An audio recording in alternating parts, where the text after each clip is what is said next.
"You're gonna regret this," he warned, his voice gravelly, carrying the kind of weight only a man who'd lived through gunfire. Dust and blood could muster, but the Widowmaker just grinned, his scarred lips curling into a smile that had sent men twice as strong running for cover.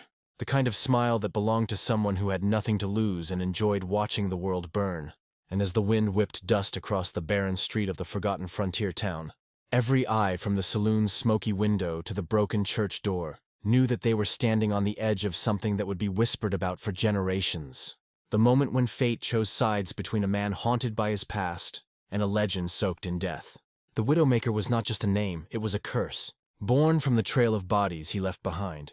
Men who thought they were faster, braver, more clever, but ended up lying face down in the dirt while their loved ones dressed in black. And yet here he stood, hat low, boots planted, hand twitching near the pistol that had carved his reputation into history. And across from him was a man who'd never wanted this fight, but had been dragged into it by forces bigger than pride.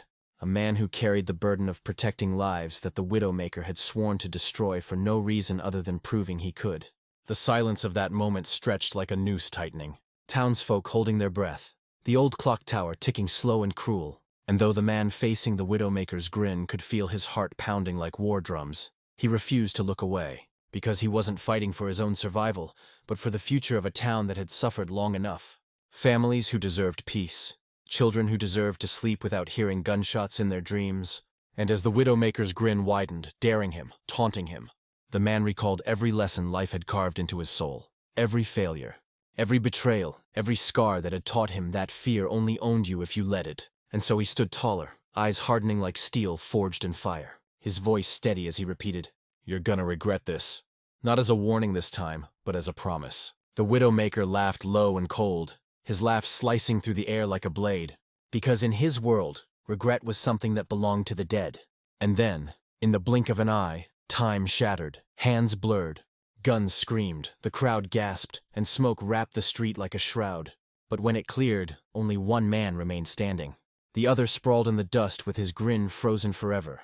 His legend ended not with thunder but with silence, because the true strength of a man was not in how fast he drew his weapon, but in how fiercely he protected what he loved. And the people who'd cowered in fear now lifted their eyes in awe, knowing that for the first time in years, they were free, not because one man was faster, but because one man had chosen courage over fear. The victor lowered his weapon slowly, his hand trembling not from weakness, but from the weight of everything that had just happened. Because killing wasn't glory, it was a burden. And though he had won, his heart ached for the cost of violence that left shadows in a man's soul.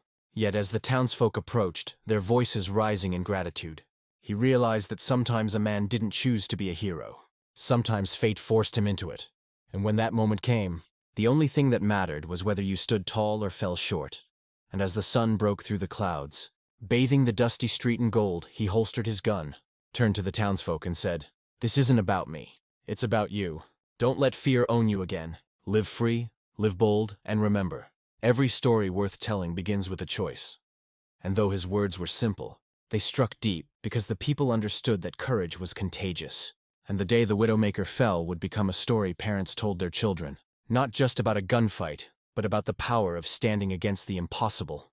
And if you've been drawn into this story, feeling the tension of the duel, the grit of the dust, the weight of the choices that define us, then let this moment remind you that every choice you make carves your own legend. And I want you to take a stand right now, not with guns, not with fists, but with your support, because stories like this are built on courage. And we're building a family of brave souls here. So don't let this story end without becoming part of the journey. Hit that subscribe button, join us for the next tale of grit, heart, and unbreakable spirit. Because the next legend is waiting, and you don't want to miss it, not now, not ever.